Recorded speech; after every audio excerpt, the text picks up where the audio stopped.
Fique agora com a programação do Centro Mundial da Presença de Deus.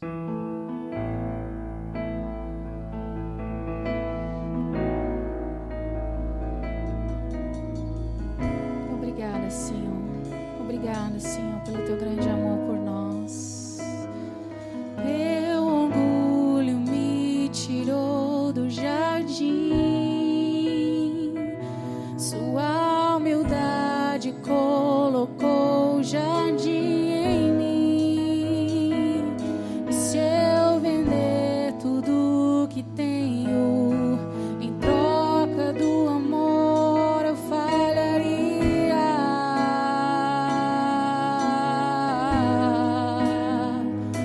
Pois o amor não se compra e nem se merece. O amor se ganha, de graça o recebe. Eu quero conhecer Jesus. Eu quero conhecer Jesus.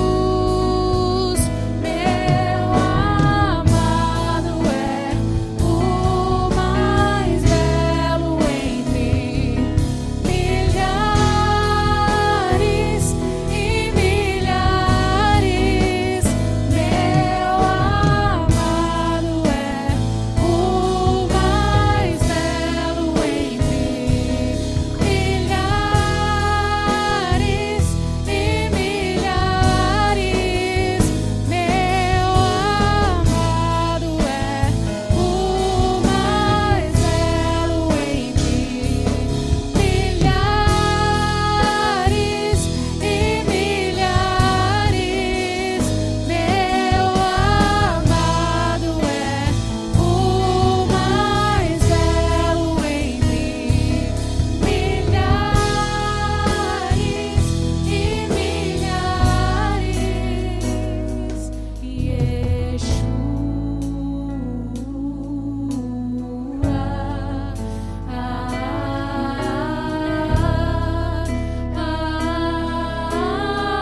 Yeshua é o nome de Jesus.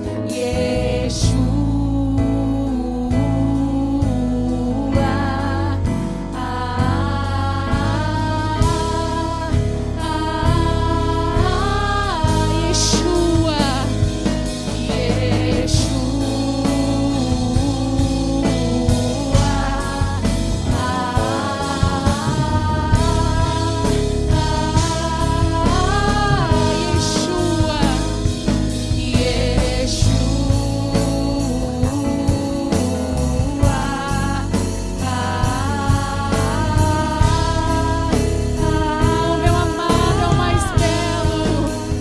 Meu amado é o mais belo entre milhares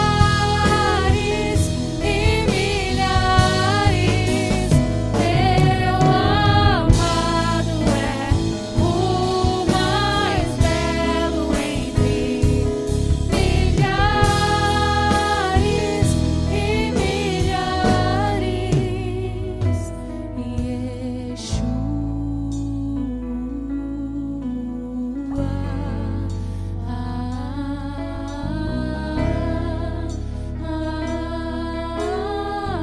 Saiba que Ele é o nome acima de todo nome.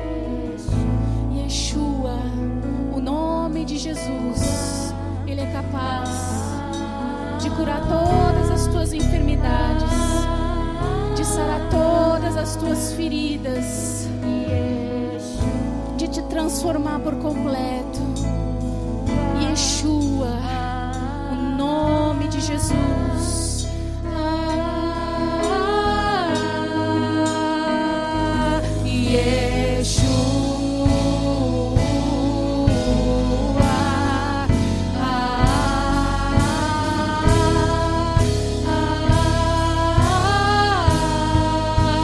Meu amado é o mais belo entre milhares.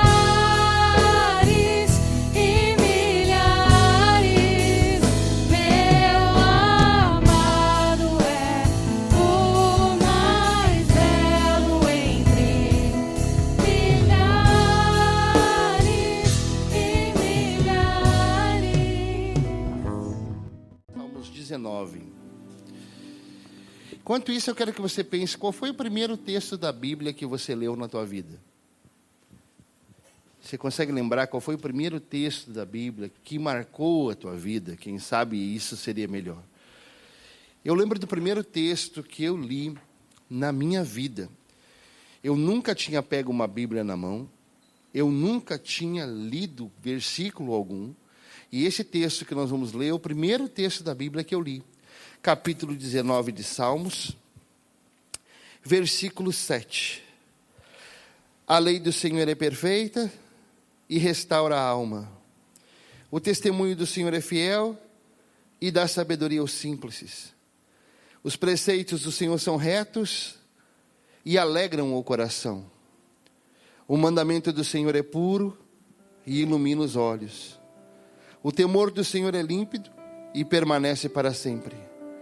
Os juízos do Senhor são verdadeiros e todos igualmente justos. São mais desejáveis do que o ouro, mais do que muito ouro depurado, e são mais doces do que o mel e o destilar dos favos. São mais desejáveis do que o ouro depurado, são mais doces do que o mel e o destilar dos favos. Versículo 10, cante comigo. São mais desejáveis do que o ouro depurado, são mais doces do que o mel e o destilar dos favos. Você pode sentar. E esse foi o primeiro versículo que eu li na minha vida. Um missionário bateu na nossa casa para falar de Jesus com violão. Uma vizinha nossa levou esse missionário lá. Ele abriu o Salmos 19, falando da importância da Bíblia e do quanto a Bíblia pode transformar a vida de uma pessoa. O quanto a Bíblia pode transformar um coração. E depois pegou o violão e cantou essa canção.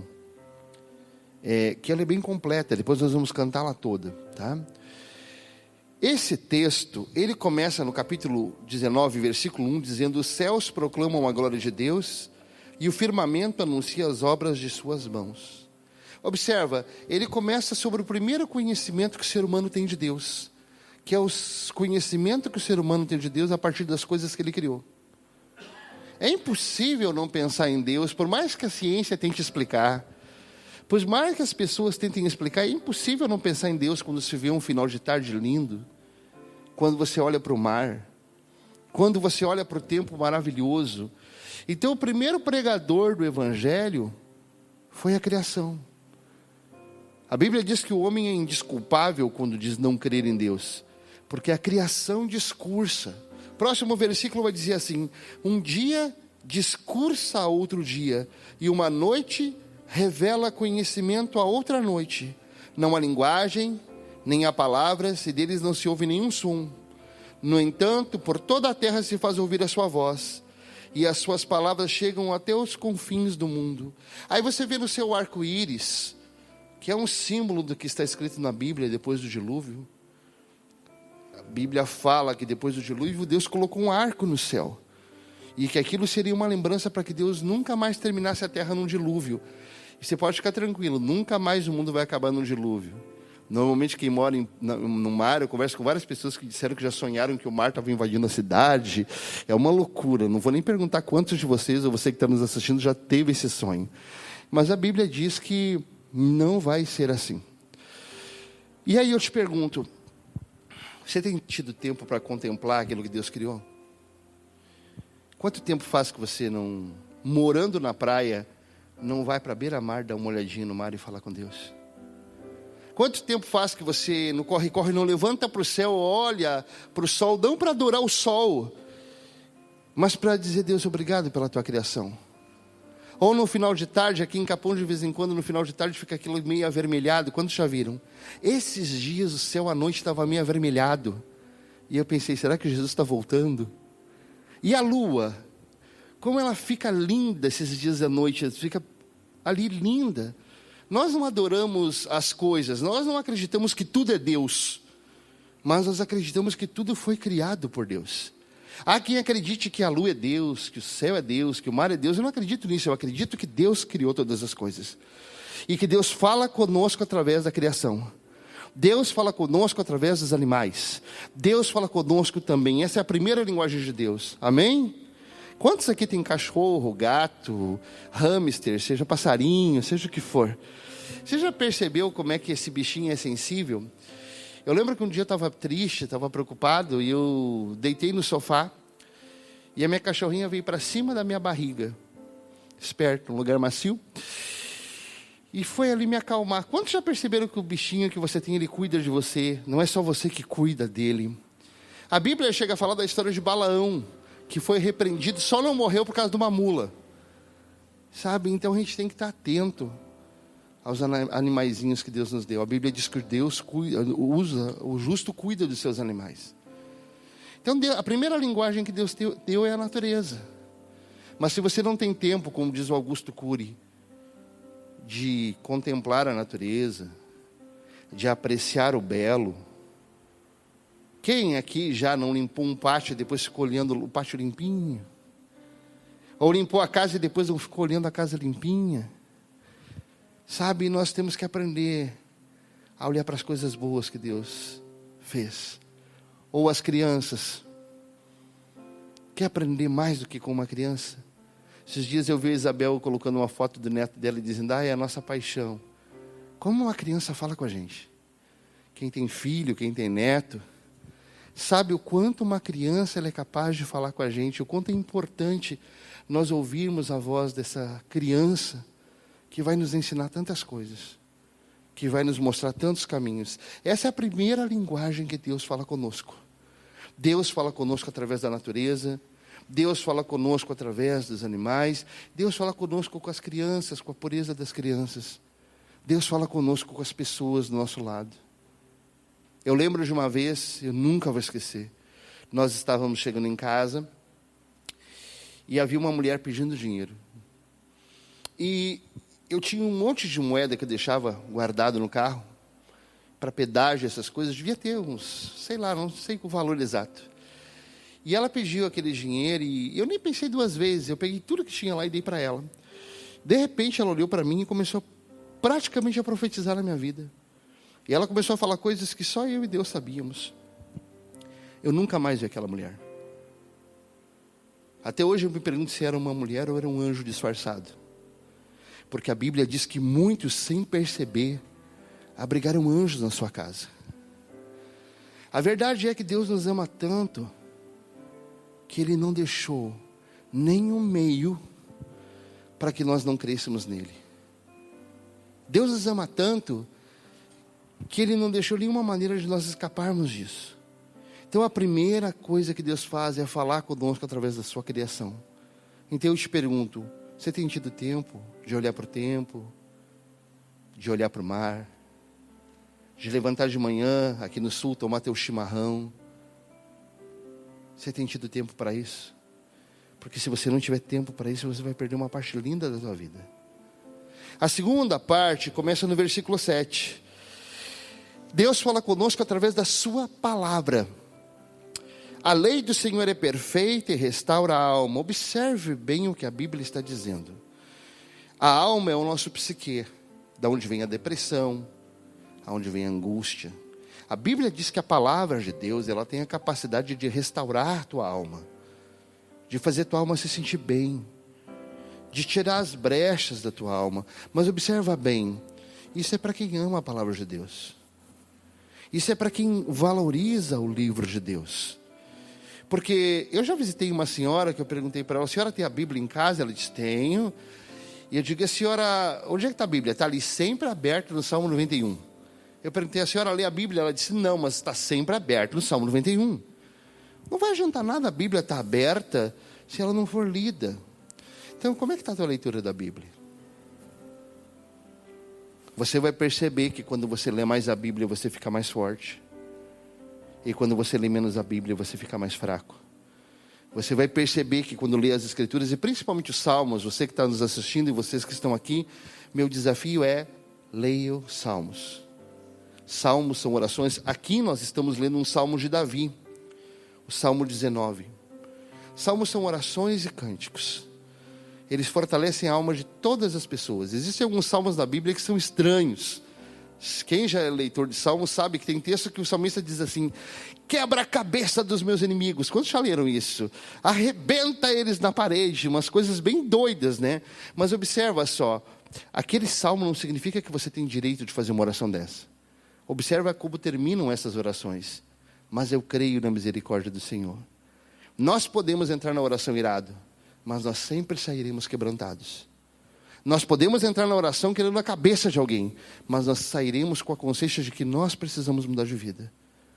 Esses são os salmos. Então a primeira coisa que Deus quer é restaurar a tua alma, restaurar a tua alegria, restaurar a tua paz. As coisas mais importantes para nós, alegria. Qual foi a última vez que você foi alegre mesmo? Qual foi a última vez que você deu uma gargalhada com gosto? Aquela risada que parecia que ia rasgar o céu. Eu lembro que eu e minha filha estávamos indo para Ubra, e nós estávamos de carro, e eu estava preocupado com o horário, nós tínhamos que chegar, ela fazendo faculdade, eu também, e nós entramos, e vinha vindo, do outro lado, um rapaz, de bicicleta, sem dente, rindo e gritando, levantando as mãos para o céu, e a alegria dele era tão contagiante, que eu e ela começamos a rir, não rir dele, mas rir da felicidade que ele estava. E eu fiquei pensando, puxa vida, é uma estrada de chão, um atalhozinho que vai para Ubra, e ele está rindo, ele está alegre. Qual foi a última vez que você riu com vontade?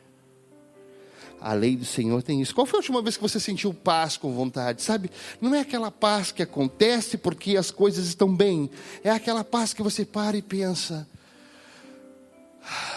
Deus está comigo. É o pasto verdejante. Às vezes nosso coração está tão inquieto.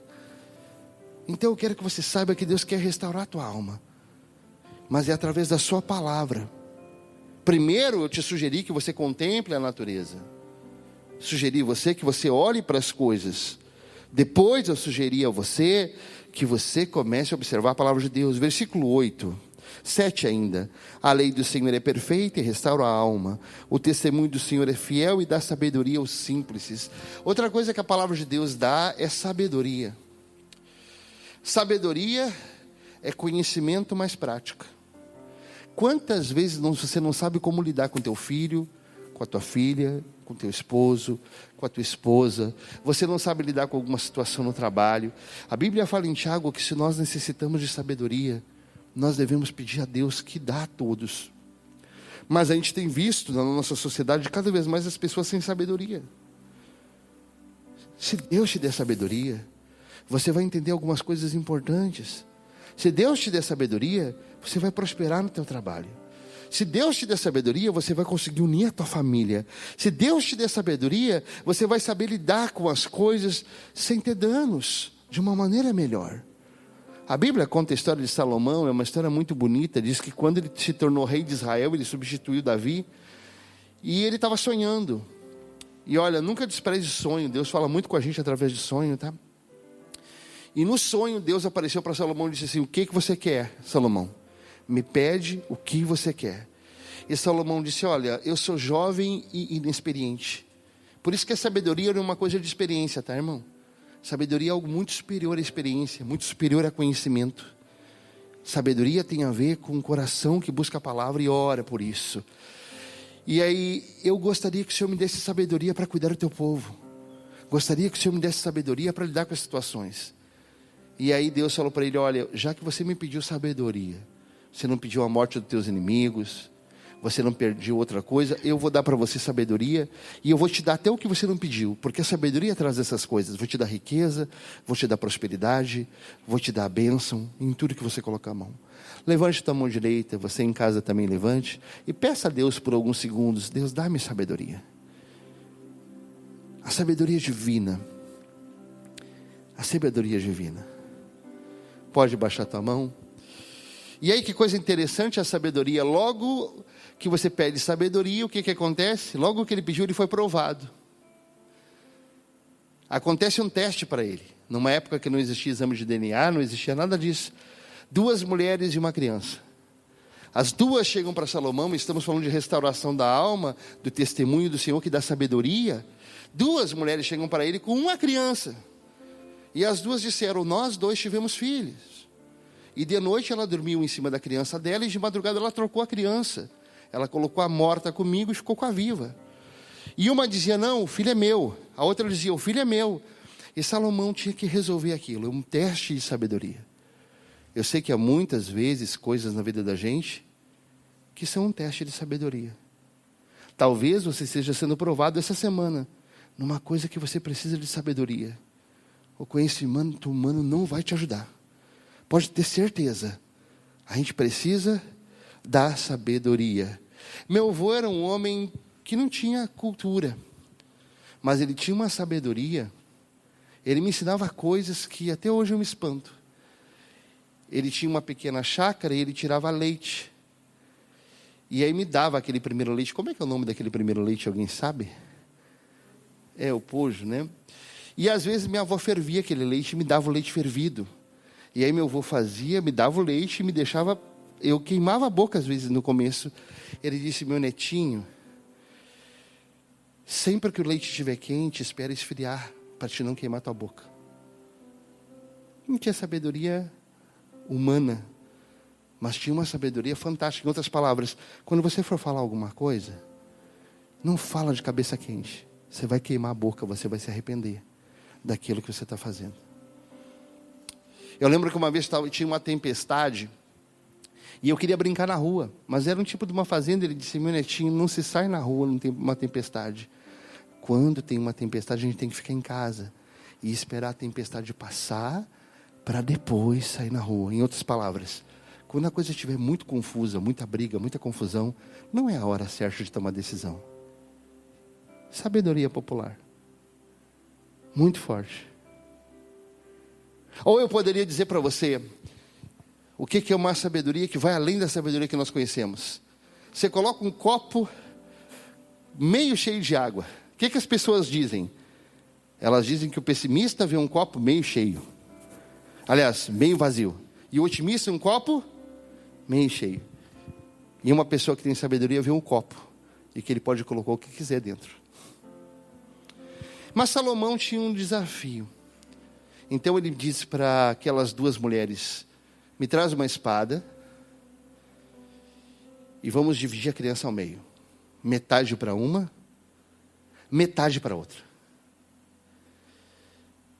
E aí, aqui era a mãe, disse: por favor, não, entrega a criança para ele. Entrega a criança para ela. E a outra disse: nem meu, nem teu, divide mesmo. E Salomão disse: entrega para a mãe que não quer dividir. O que a gente aprende nisso é que Deus nunca está na divisão. Deus nunca está na separação.